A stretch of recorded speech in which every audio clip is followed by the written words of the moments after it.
Welcome to tapasya study circle. నేను మీ వైఎన్రెడ్డి సార్ని, arithmetic faculty.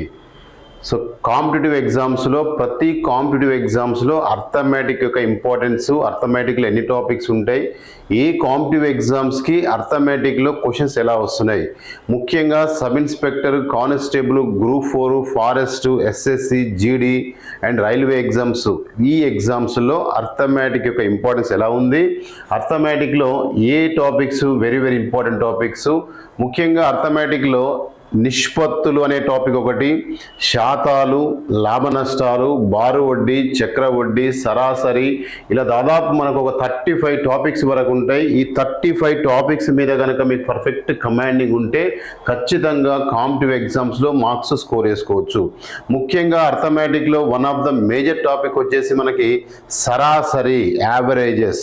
So వాస్తవానికి మీరు ఏ కాంపిటేటివ్ ఎగ్జామ్ రాసినా అర్థమెటిక్లో ఉన్నటువంటి సరాసరి టాపిక్ పైన minimum 4 questions, maximum 8 questions, 10 questions వరకు కూడా వచ్చే అవకాశం ఉంటుంది. ఆ ఎగ్జామ్ యొక్క ప్రియారిటీని బట్టి, ఆ సబ్జెక్ట్లో ఉన్నటువంటి వెయిటేజ్ని బట్టి మార్క్స్ అనేది వస్తుంది. ముఖ్యంగా సబ్ ఇన్స్పెక్టర్ ఎగ్జామ్లో యావరేజ్ అనే టాపిక్ మీద ఖచ్చితంగా మినిమం 5 to 6 క్వశ్చన్స్ వస్తున్నాయి. కానిస్టేబుల్ ఎగ్జామ్లో మినిమం 2 క్వశ్చన్స్ వరకు వస్తున్నాయి. ఇలా మీరు ఏ కాంపిటేటివ్ ఎగ్జామ్ తీసుకున్నా minimum 2 questions to maximum 6-7 questions వస్తాయి. బట్ సరాసరి అనే టాపిక్ జనరల్ టాపిక్, ఏ మ్యాథ్స్ బ్యాక్గ్రౌండ్ లేని వాళ్ళు కూడా సరాసరి టాపిక్ మీద స్కోర్ చేసుకోవచ్చు. ముఖ్యంగా సరాసరి టాపిక్లో ఉన్నటువంటి షార్ట్ కట్స్ బేస్ చేసుకొని ఇక్కడ ఎక్కడ కూడా సరాసరి టాపిక్ మీద మీకు ఫార్ములాస్ అంటూ ఏమీ ఉండదు. మ్యాక్సిమం వచ్చేసి మనకి కంప్లీట్గా అన్ని షార్ట్ కట్స్ ద్వారా చేస్తాము. Okay, right. సో ఈరోజు మన టాపిక్ వచ్చేసి సరాసరి, యావరేజెస్. సో యావరేజ్ అనే టాపిక్లో మనం ఎలా డిస్కస్ చేస్తున్నాం ఒకసారి చూడండి. ఫస్ట్ కనుక మనం అబ్జర్వ్ చేస్తే సరాసరి, యావరేజెస్. సో యావరేజెస్ అనే టాపిక్లో ముఖ్యంగా మనకు ఉన్నటువంటి మెయిన్ కాన్సెప్ట్ వచ్చేసి ఫర్ ఎగ్జాంపుల్ ఇక్కడ మనకు సరాసరికి జనరల్గా బేసిక్ ఫార్ములా ఏముంటుంది అంటే, ఫస్ట్ సరాసరి లేదా సగటు అంటాం. సగటు అన్న సరాసరి అన్న ఒకటే. సగటు ఈజ్ ఈక్వల్ సూత్రం ఏంది అంటే రాసుల మొత్తం బై రాసుల సంఖ్య, రాసుల మొత్తం బై రాసుల సంఖ్య. సో ఇది మనకి ఫార్ములా, రాసుల మొత్తం బై రాసుల సంఖ్య. సో ఇంగ్లీష్లో అయితే మనం సింపుల్గా some of the events, average is equal to some of the observations by number of observations. రాసుల మొత్తం, సగటు ఈజ్ ఈక్వల్ సూత్రం ఏంది, రాసుల మొత్తం బై రాసుల సంఖ్య, అంటే some of the observations by number of observations. మరి దీన్ని బేస్ చేసుకొని మనము డిఫరెంట్ యాంగిల్లో క్వశ్చన్స్ ఫ్రేమ్ చేయొచ్చు. ఫర్ ఎగ్జాంపుల్ మనకు దీన్ని డిస్క్రిప్షన్ కనుక చూసుకున్నట్టయితే ఇప్పుడు ఏమని చెప్పాను, సగటు లేదా సరాసరి ఈజ్ ఈక్వల్ సూత్రం ఎంత, సగటు ఈజ్ ఈక్వల్ టు రాసుల మొత్తం బై రాసుల సంఖ్య. రాసుల మొత్తం బై రాసుల సంఖ్య సూత్రాన్ని మనం 3 టైప్స్లో దీన్ని డిస్క్రిప్ట్ చేయొచ్చు. రాసుల మొత్తం బై రాసుల సంఖ్య. సో ఈ ఫార్ములా నుంచి మనం ఏం రాసుకోవచ్చు అంటే రాసుల మొత్తం ఈజ్ ఈక్వల్ టు రాసుల మొత్తం some of the events, some of the events. రాసుల మొత్తం ఈజ్ ఈక్వల్ ఏం రాసుకోవచ్చు అంటే రాసుల సంఖ్య, రాసుల సంఖ్య ఇంటూ సగటు, రాసుల సంఖ్య ఇంటూ సగటు అని రాసుకోవచ్చు. అంటే ఈ ఫార్ములా మనకు మెయిన్ ఫార్ములా ఇది. దీని నుంచి రాసుల మొత్తం ఈజ్ ఈక్వల్ ఏం రాసుకోవచ్చు అంటే రాసుల సంఖ్య ఇంటూ సగటు. అలానే నెక్స్ట్ వన్ వచ్చేసి మనము రాసుల సంఖ్య, రాసుల సంఖ్య ఈజ్ ఈక్వల్ టు మనం ఫార్ములా ఏం రాసుకోవచ్చు అంటే రాసుల సంఖ్య ఈజ్ ఈక్వల్ టు రాసుల మొత్తం బై రాసుల మొత్తం బై సగటు, రాసుల మొత్తం బై సగటు. ఇలా ఒకటే ఫార్ములాని మనం 3 టైప్స్లో మనము డిస్క్రిప్ట్ చేయొచ్చు. సో మీరు కాన్సెప్ట్ ఫస్ట్ ఫార్ములా గుర్తుపెట్టుకుంటే సరిపోతుంది, బట్ దీని నుంచి ఇలా రాయడానికి స్కోప్ ఉంది అనేది మీకు రాసి చూపించాలి. ఓకేనా, రైట్. నెక్స్ట్ తర్వాత మనం దీంట్లో కనుక కొద్దిగా అడ్వాన్స్గా వెళ్ళినప్పుడు జనరల్గా సరాసరి కనుక్కోవడానికంటే ముందు మనకు తెలవాల్సింది ఏంటంటే, సో జనరల్గా ప్రధాన సంఖ్యలు. సో ప్రధాన సంఖ్యలు ఏముంటాయి, మేజర్గా ప్రైమ్ నెంబర్స్. సో ప్రధాన సంఖ్యలు 1 నుంచి 100 వరకు ఉన్న ప్రధాన సంఖ్యలు, ముఖ్యంగా అసలు అంకెలు అంటే ఏంది, సంఖ్యలు అంటే ఏంది, సహజ సంఖ్యలు అంటే ఏంది, పూర్ణాంకాలు అంటే ఏంది, పూర్ణ సంఖ్యలు అంటే ఏంది, అలా మేజర్గా మనం గుర్తుపెట్టుకోవాల్సినవి సరి సంఖ్యలు, బేస్ సంఖ్యలు, ప్రధాన సంఖ్యలు. జనరల్గా మీకు సరి సంఖ్యలు, బేస్ సంఖ్యలు తెలుసు. సో ప్రధాన సంఖ్యలు అనే టాపిక్ వచ్చేసి మనకు వెరీ వెరీ ఇంపార్టెంట్ టాపిక్. ఎక్కడ వెళ్ళినా ప్రైమ్ నెంబర్స్ మీద కంపల్సరీగా క్వశ్చన్ వస్తుంది. కాబట్టి 1 నుంచి 100 వరకు ఉన్నటువంటి ప్రధాన సంఖ్యల గురించి కొంత అవగాహన ఉంటే ఇక్కడ క్వశ్చన్స్ మనం సులభంగా చేయొచ్చు. ఫస్ట్ ఆఫ్ ఆల్ మనకు ప్రధాన సంఖ్యలు ఉన్నప్పుడు జనరల్గా ప్రైమ్ నెంబర్స్ అనే డెఫినేషన్ ఎలా చెప్తామంటే, సో 2, 3, 5, 7, 11, 13, 17, 19, ఇలా మనం 100 వరకు మనం రాసుకుంటూ పోవచ్చు. అయితే యాక్చువల్గా ప్రధాన సంఖ్యలు అని మరొక పేరు అవాజ్య సంఖ్యలు. ప్రైమ్ నెంబర్స్కి మరొక పేరు అవాజ్య సంఖ్యలు అంటాము. వీటినే ప్రధాన సంఖ్యలు అంటాము. ఇంగ్లీష్లో వచ్చేసి ప్రైమ్ నెంబర్స్. మరి ప్రధాన సంఖ్యలకు డెఫినేషన్ ఏంటి సార్ అంటే, ఏదైనా ఒక సంఖ్య 1 మరియు అదే సంఖ్యను 2 కారణాంకాలు మాత్రమే కలిగి ఉంటే అటువంటి సంఖ్యను ప్రధాన సంఖ్య అంటారు. ఏదైనా ఒక సంఖ్య 1 మరియు అదే సంఖ్య అను 2 కారణాంకాలు మాత్రమే కలిగి ఉంటే అటువంటి సంఖ్యను ప్రధాన సంఖ్యలు అంటారు. తర్వాత మనకు సంఖ్యల వర్గీకరణ అనే టాపిక్ ఉంటుంది. అక్కడ చాలా డీటెయిల్గా మనం ఎక్స్ప్లెయిన్ చేస్తాను. ఓకే, జస్ట్ బ్రీఫ్గా మీకు ఐడియా ఉండండి. అలానే సరి సంఖ్యలు, సరి సంఖ్యలని వేటిని అంటారు, 2, 4, 6, 8, సో ఆన్, వీటిని సరి సంఖ్యలు. అలానే బేసి సంఖ్యలు. సో బేసి సంఖ్యలు అన్నప్పుడు ఏం తీసుకుంటాం, 1, 3, 5, 7, 9, సో ఆన్. ఇలా సరి సంఖ్యలు, బేసి సంఖ్యలు, ప్రధాన సంఖ్యలు, వీటి గురించి ఐడియా ఉంటే ముందు ముందు క్వశ్చన్స్ మనకు సులభం అవుతుంది. తర్వాత మనం దీంట్లో కంటిన్యూషన్ కనుక మనం వెళ్ళినట్టయితే, మొదటి సహజ సంఖ్యల మొత్తము, మొదటి సహజ సంఖ్యల మొత్తము, మొదటి n సహజ సంఖ్యల మొత్తము, మొదటి n సహజ సంఖ్యల మొత్తము, మొదటి n సహజ సంఖ్యల మొత్తం, some of the natural numbers from 1 to n is equal, formula మనం ఏం రాసుకోవచ్చు అంటే ఏమో చెప్పండి, n × n + 1/2. ఇది ఫార్ములా. దేనికి ఫార్ములా, మొదటి n సహజ సంఖ్యల మొత్తానికి ఫార్ములా. సో మొదటి n సహజ సంఖ్యల మొత్తానికి ఫార్ములా వచ్చేసి మనం ఏం తీసుకుంటున్నాం అంటే, ఇక్కడ కొద్దిగా మనము చార్ట్ అవుట్ చేసుకుంటే మొదటి n సహజ సంఖ్యల మొత్తానికి ఫార్ములా. అలానే మొదటి n సహజ సంఖ్యల వర్గాల మొత్తము, మొదటి n సహజ సంఖ్యల వర్గాల మొత్తము, మొదటి n సహజ సంఖ్యల వర్గాల మొత్తము, some of the natural numbers, some of the squares of natural numbers from 1 to n. So దీనికి ఫార్ములా వచ్చేసి మనకు n × n + 1 × 2n + 1. ఇది ఫార్ములా, n × n + 1 × 2n + 1/6. ఇది మొదటి n సహజ సంఖ్యల వర్గాల మొత్తము. అలానే థర్డ్ వన్ మనకు మోస్ట్, ఇక్కడ 3 పాయింట్సే, నెంబర్ 1, నెంబర్ 2, నెంబర్ 3. మొదటి n సహజ సంఖ్యల, మొదటి n సహజ సంఖ్యల గణాల మొత్తము, క్యూబ్స్. సో గణాల మొత్తము అన్నప్పుడు ఇక్కడ some of the cubes formula వచ్చేసి n² × n² × n + 1 whole square by 4. ఇలా మన 3 ఫార్ములాస్ మోస్ట్ ఇంపార్టెంట్. సో సహజ సంఖ్యల మొత్తానికి సూత్రం n × n + 1/2, వర్గాల మొత్తానికి ఫార్ములా n × n + 1 2n + 1/6. అలానే గణాల మొత్తానికి formula n² × n + 1 whole square by 4. ఈ 3 కాన్సెప్ట్స్ మనం గుర్తుపెట్టుకుంటే, ఎక్కడైతే మనము సహజ సంఖ్యల యొక్క సగటు కనుక్కోండి, లేదా వర్గాల మొత్తానికి సగటు కనుక్కోండి, గణాల మొత్తానికి సగటు కనుక్కోండి అన్నప్పుడు ఈ ఫార్ములాస్ ఉపయోగించుకుంటే షార్ట్ కట్గా వితిన్ 1 minute లోపు మనం ఆన్సర్ చేయొచ్చు. Okay, right. So next question. Next కనుక మన ఎగ్జాంపుల్స్ కనుక చూసినట్టయితే, first question number 1. First question వచ్చేసి ఇక్కడ కరెక్ట్గా మీరు అబ్జర్వ్ చేయండి. క్వశ్చన్ నెంబర్ 1లో చూసే ముందు కొద్దిగా ఇక్కడ సైజ్ అనేది ఇంక్రీజ్ చేద్దాం. రైట్. సో ఇక్కడ చూడండి, ఇప్పుడు ఫస్ట్ 12, 18, 72, 24, 34ల సగటు కనుగొనము. డైరెక్ట్ క్వశ్చన్, సింపుల్గా నెంబర్స్ ఇచ్చి సగటు కనుక్కోమన్నప్పుడు మనం ఎలా చేస్తాము? ఫస్ట్ ఒక లో లెవెల్ నుంచి లాస్ట్కి వచ్చేసరికి మనకి స్టెప్ బై స్టెప్ వెళ్ళిపోతుంది. టోటల్గా యావరేజ్ అనే టాపిక్ మీద దాదాపు ఒక 100 క్వశ్చన్స్ వరకు మనం ప్రాక్టీస్ చేస్తాము.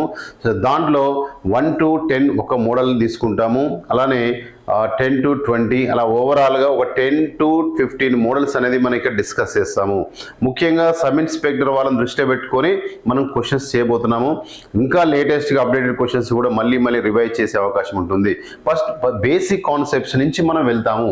సో అంతేగాని డైరెక్ట్ క్రిటికల్ క్వశ్చన్స్ తీసుకొని చేయడం వల్ల స్టూడెంట్ డైరెక్ట్గా సబ్జెక్ట్ లాస్ అయ్యే అవకాశం ఉంటుంది. కాబట్టి ఎట్టి పరిస్థితుల్లో కూడా సబ్జెక్ట్ మీద కమాండింగ్ ఉండాలంటే లో లెవెల్ నుంచి హై లెవెల్కి వెళ్ళాలి. కాబట్టి సింపుల్ క్వశ్చన్ ఇక్కడ 12, 18, 72, 24, 34ల సగటు కనుక్కోండి. మరి జనరల్గా మీకు ఫార్ములా ఏమిచ్చాను? సగటు ఈజ్ ఈక్వల్ టు ఫార్ములా రాసుల మొత్తం బై రాసుల సంఖ్య, రాసుల మొత్తం బై రాసుల సంఖ్య, some of the events by number of the events, రాసుల మొత్తం బై రాసుల సంఖ్య. ఇది బేసిక్ ఫార్ములా. సో ఈ ఫార్ములాని దృష్టిలో పెట్టుకొని ఇప్పుడు ప్రాబ్లంలో సాల్వ్ చేయండి. సో డైరెక్ట్గా మనం ఎడిషన్ చేస్తున్నాం. ఏమొస్తుంది చెప్పండి? డైరెక్ట్ ఒక step 12 plus 18 plus 72 plus 24 plus 34. So direct addition చేయాలి, బట్ మీకు అర్థం కావడం కోసం ఒక స్టెప్ రాస్తున్నాను. 1 2 3 4 5 నెంబర్స్ ఉన్నాయి కాబట్టి బై 5. సో మొత్తం ఎడిషన్ చేస్తే ఏమొస్తుంది? ఎలా ఎడిషన్ చేస్తాం? సింపుల్గా ఫస్ట్ వన్స్ ప్లేస్లో ఉన్నాయి యాడ్ చేయండి. 4 + 4 8 + 2 10 18 20. సో మొత్తం యాడ్ చేస్తే ఎంత వచ్చింది? 20 అంటే 0. 2 రిమైన్ 2 ఇక్కడ అప్లో ఉన్న 2 + 3 5 7 14 15 16 ఎంత వచ్చింది? 160 by 5. So now simplification cut చేస్తే మనకి ఏమొస్తుంది చెప్పండి? ఇక్కడ 5 3s 15 1 0 5 2s. సో ఆన్సర్ ఎంత అంటే 32. ఇలా స్టెప్స్ లేకుండా ఉండాలంటే మీరు డైరెక్ట్ ఆన్సర్ వచ్చేసి మనకి ఆప్షన్ 3 వచ్చేసింది. మీకు ఇక్కడ టైం ఎక్కడ సేవ్ అవుతుంది అంటే మీరు ఈ ఫార్ములా రాయాల్సిన అవసరం లేదు, నెంబర్ 1. నెంబర్ 2, ఈ ఎడిషన్ అనేది డైరెక్ట్గా ఇక్కడనే చేసేసుకోవాలి. అప్పుడు డైరెక్ట్ ఈ స్టెప్కి వచ్చేస్తాం.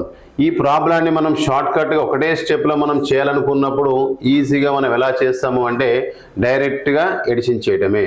సో 4 + 4 8 10 18 20. సో మొత్తం ఎడిషన్ చేస్తే 20 అంటే 0. 2 + 3 5 7 14 15 16. సో 160 వచ్చింది by number of events 1 2 3 4 5 by 5. So cut చేస్తే మనకు 5 3s కట్ అవుతుంది. 5 3s 15 5 2s 10. So direct answer 32. ఇంతకంటే ఎక్కువ స్టెప్స్ తీసుకోవద్దు. మీకు క్లియర్గా అర్థం కావాలని ఎంత రాస్తాను, బట్ ఎగ్జామ్లో అల్టిమేట్గా మీరు చేయాల్సింది అలా చేసేసి option C is the right answer. ఇలా ఇన్ టైంలో మార్క్స్ వచ్చేటట్టుగా మనం అబ్జర్వ్ చేయండి. ఓకేనా? Right, next question. So next question చూడండి. ఇక్కడ 372, 354, 390, 336, 408 ఇలా 5 నెంబర్స్ ఇచ్చాడు. 1 2 3 4 5 నెంబర్స్. సో మరి సగటు డైరెక్ట్గా యావరేజ్ సగటు కనుక్కోమాడు. మరి సగటుకు సూత్రం ఏంది? ఇప్పుడు డైరెక్ట్ రాస్తున్నాను. సగటు ఈజ్ ఈక్వల్ సూత్రం రాసుల మొత్తం బై రాసుల సంఖ్య. సో డైరెక్ట్గా మనము ఫార్ములా రాయకుండా దాంట్లో అప్లై చేస్తున్నాను. సగటు ఈజ్ ఈక్వల్ టు రాసుల మొత్తం అంటే ఇవన్నీ డైరెక్ట్ ఎడిషన్ చేస్తున్నాను. 4 + 6 ఎంత? 14. 14 + 0 ఎంత? 14 18 20. సో మొత్తం ఎడిషన్ చేస్తే 22. 2 + 0 2 2 + 3 5 5 + 9 14 14 5 19 19 26. సో 26. 2 + 4 6 9 12 15 18. సో ఏమొచ్చింది? 1860 బై రాసుల మొత్తం by 1 2 3 4 5. So by 5. So simplify చేస్తే మనకు ఆన్సర్ ఏమొస్తుంది చెప్పండి? ఇక్కడ 5 టేబుల్ కట్ చేస్తే 5 1s 5 3s 15 5 3s 15. Next 3 6 36 5 7s 35 1 0 5 2s 10. So అన్ని కట్ అయిపోయి వచ్చి మనకు 372. సో ఇచ్చిన ఆప్షన్లో 372 ఎక్కడ ఉంది చూడండి. సో ఇచ్చిన ఆప్షన్లో 372 option B is the right answer. ఇలా మనము షార్ట్ అవుట్ ఫార్ములా అనేది మనం ఫస్ట్ క్వశ్చన్ కాబట్టి నేను ఫార్ములా రాస్తాను, బట్ ఈ క్వశ్చన్లో ఫార్ములా రాయట్లేను. సో డైరెక్ట్గా అప్లై చేశాను. డైరెక్ట్గా అప్లై చేసుకుంటూ మరి రాసిన మొత్తము అంటే అన్ని ఎడిషన్ చేయలే కాబట్టి సమ్ ఆఫ్ ద ఈవెంట్స్ కాబట్టి డైరెక్ట్గా అన్ని ఎడిషన్ చేసి రాస్తాను. బై రాసుల సంఖ్య అంటే number of events. So calculate చేసి వచ్చిన ఆన్సర్ 372. ఇలా మనం జస్ట్ 30 సెకండ్స్లో ఆన్సర్ వచ్చేట్టుగా ప్రాక్టీస్. ముందు టైం చూసుకోకండి, తర్వాత స్పీడ్ అనేది ఇంపార్టెంట్, తర్వాత మాత్రం పెరుగుతుంది. నెక్స్ట్ క్వశ్చన్ చూడండి. 23 వరకు గల సహజ సంఖ్యల సగటును కనుగొనము. 23 వరకు గల సహజ సంఖ్యల సగటును కనుగొనము. సో జనరల్గా ఇది ప్రాబ్లం చేయడానికి చాలా టైం పడుతుంది, బట్ మనం చెప్పినటువంటి ఫార్ములా ప్రకారం సింపుల్గా మనం ఆన్సర్ చేసుకోవచ్చు. 23 వరకు సహజ సంఖ్యల సగటు అంటే జనరల్గా 1 నుండి అని అర్థం. సో 1 నుండి 23 వరకు గల సహజ సంఖ్యల సగటు. సో 23 వరకు సహజ సంఖ్యల సగటు. మరి 23 వరకు సహజ సంఖ్యల సగటు కనుక్కోవాలంటే ఫస్ట్ ఆఫ్ ఆల్ ఇక్కడ 23 వరకు సహజ సంఖ్యలు అంటే 1 to 23. జనరల్గా సహజ సంఖ్యల సగటుకు సూత్రం ఏముంది? సహజ సంఖ్యల యొక్క మొత్తానికి సూత్రం ఉంది. సగటు ఈజ్ ఈక్వల్ టు ఏ సగటు? సహజ సంఖ్యల సగటు. సగటు ఈజ్ ఈక్వల్ సూత్రం ఏముంటుంది? రాసుల మొత్తం బై రాసుల సంఖ్య. రాసుల మొత్తము అంటే 1 నుంచి 23. అసలు రాసుల మొత్తానికి సూత్రం ఏంది? n సహజ సంఖ్యలు ఉన్నప్పుడు n ఇంటూ n+1/2 బై రాసుల మొత్తం బై రాసుల సంఖ్య. ఇక్కడ n తీసుకున్నాం కాబట్టి n. సో nకి n కట్ అయిపోతే మనకి ఏమొస్తుంది? దట్ ఈక్వల్ అంటే n+1/2. ఇది ఇప్పటి నుంచి మనకు సహజ సంఖ్యల సగటు కనుక్కోవడానికి ఫార్ములా. మనం రాసుకున్న ఫార్ములా సహజ సంఖ్యల యొక్క మొత్తానికి సూత్రం n × n+1/2. మరి ఇక్కడ సహజ సంఖ్యల సగటు అంటున్నాం కాబట్టి రాసుల మొత్తం బై రాసుల సంఖ్య సింప్లిఫై చేస్తే మనకు వచ్చింది n+2. మరి ఇక్కడ ఎంతవరకు సంఖ్యలు? 23.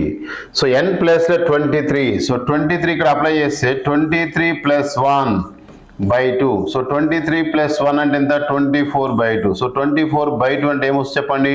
12. సో ఆన్సర్ ఎంత అంటే 12. సో ఇచ్చిన ఆప్షన్లో 12 ఎక్కడ ఉంది? Option A is the right answer. ఇలా సింపుల్గా మీరు కాన్సెప్ట్ అనేది అర్థం చేసుకోండి. ఇక టైం అనేది చూడకండి, కాన్సెప్ట్ అర్థం చేసుకోండి. 1 నుండి 23 వరకు సహజ సంఖ్యలు జనరల్గా మీరు ఎడిషన్ చేసినా మనకు వస్తుంది, but it is time taken.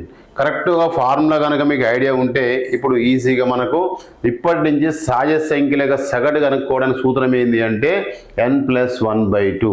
So n+1/2 అంటే ఎంత? 23 + 1 24/2 కట్ చేస్తే మనకి ఎంత? 12. నెక్స్ట్ వన్ చూడండి. 61 వరకు గల సహజ సంఖ్యల సగటును కనుగొనము. Same question. ఇప్పుడు డైరెక్ట్గా మనం ఫార్ములా, సో డైరెక్ట్గా మనం సహజ సంఖ్యల యొక్క సగటుకు ఫార్ములా n+1/2. ఈ ఫార్ములా మనం అప్లై చేయాలి. n+1/2. n అంటే ఇక్కడ ఎన్ని ఉన్నాయి? 61. సో 61 + 1/2. 61 + 1 అంటే ఎంత? 62/2.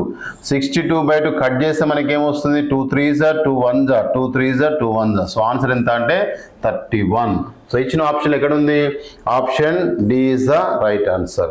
ఇలా మనం ఇప్పుడు షార్ట్ కట్ అనేది ఇంపార్టెంట్. ఫస్ట్ మీకు మెథడ్ అర్థం చేసుకోండి, అంతేగాని క్వశ్చన్ లెంతీ అయింది కదా, టైం పడుతుంది కదా అనుకోవద్దు. ఫస్ట్ మీరు క్వశ్చన్ అర్థం చేసుకుంటే ఇప్పుడు టైం అనేది సేవ్ అయిపోయింది. జస్ట్ 10 to 15 seconds 20 seconds లోపే మనం ఆన్సర్ చేయొచ్చు.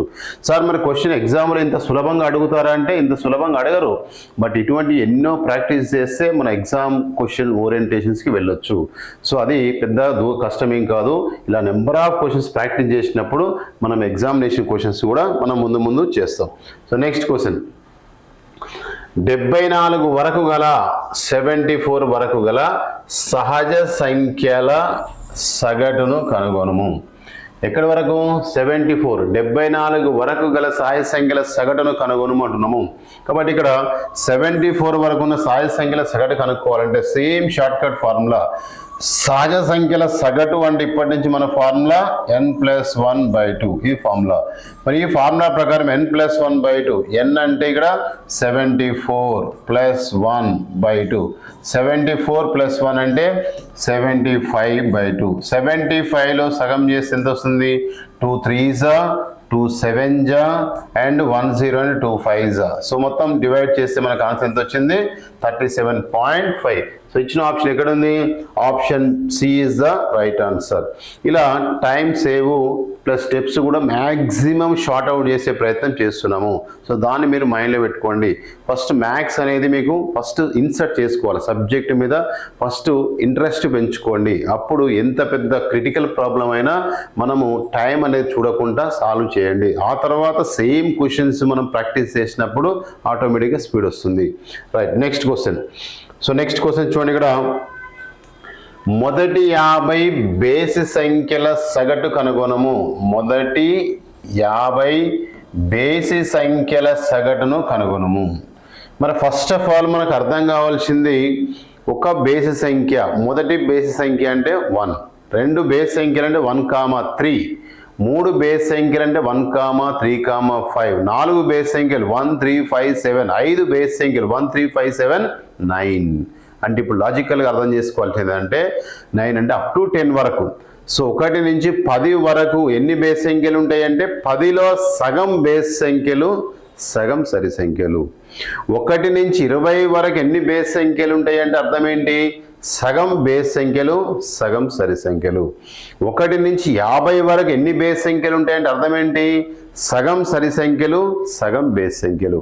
అలానే ఇక్కడ కూడా మనం అర్థం చేసుకోవాల్సింది మొదటి 50 బేస్ సంఖ్యలు, బేస్ సంఖ్యలే 50 అని చెప్తున్నాం.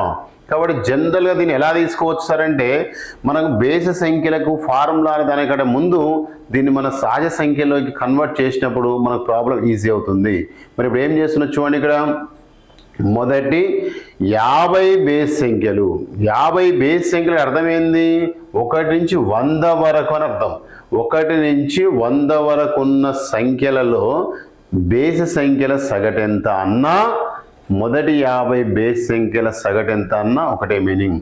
కాబట్టి ఈ టైప్ ఆఫ్ క్వశ్చన్ వచ్చినప్పుడు జనరల్గా మనం ఏం చేస్తామంటే మన కాన్సెప్ట్ ఏంటి ఇక్కడ ఇండైరెక్ట్గా దీని ఉద్దేశం ఏంటి అంటే 1 నుండి 100 వరకు. సో 1 నుండి 100 వరకు గల సహజ సంఖ్యల సగటన్నా ఒకటే. 1 నుంచి 100 వరకు గల సహజ సంఖ్యలు కాదు, 1 నుంచి 100 వరకు గల బేసి సంఖ్యలు. సో 1 నుంచి 100 వరకు గల బేస్ సంఖ్యలు. మరి 1 నుంచి 100 వరకు గల బేస్ సంఖ్యలన్నా మొదటి 50 బేస్ సంఖ్యలన్నా ఒకటే మీనింగ్.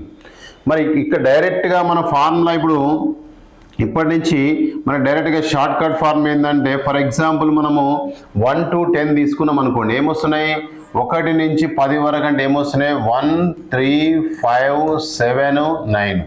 ఒక్కసారి వీటిని ఎడిషన్ చేయండి, ఏమొస్తుంది 1 + 3, 4 + 5, 9 + 9, 18 + 25 వచ్చింది. మొత్తం ఎడిషన్ చేస్తే 25. సో 1 to 10 అంటే మనకు 25 వచ్చింది. 5 ఉన్నాయి, ఇక్కడ 5 ఉన్నాయి కాబట్టి 5² వచ్చింది. అర్థమైందా? సో ఇక్కడ 5 ఉంటే మనకి ఏమొచ్చింది 5². ఇండైరెక్ట్ చెప్పాలంటే 5 అనేది ఇక్కడ మనకు ఇండైరెక్ట్గా దాని సమ్ వాల్యూ ఎంత వచ్చింది అంటే మనకు 25 వచ్చింది 5 ఉంటే. ఇప్పుడు నేను ఏమంటున్నాను ఇక్కడ 50 ఉన్నాయి. మరి 50 ఉన్నప్పుడు జనరల్గా లాజికల్గా ఆలోచిస్తే మీకు ఎన్ని బేస్ సంఖ్యలు వచ్చినాయి అంటే 5 బేస్ సంఖ్యలు ఉన్నప్పుడు సగటు ఎంత వస్తుంది ఫస్ట్ ఇంతవరకు కనుక్కోండి. దీన్ని సగటు కనుక్కుంటే మనకు ఎంత వస్తుంది రాసుల మొత్తం బై రాసుల సంఖ్య 25/5. సో 25/5 అంటే మనకి ఎంత వచ్చింది ఆన్సరు 5 వచ్చింది. అంటే 5 బేస్ సంఖ్యలు ఉన్నప్పుడు సగటు ఎంత వచ్చింది 5. మరి అలానే 50 బేస్ సంఖ్యలు అన్నప్పుడు సో డైరెక్ట్ మన షార్ట్ కట్ ఫార్మ్ ఏంటంటే n. ఎన్ని బేస్ సంఖ్యలు ఉంటే అదే సగటు వస్తుంది.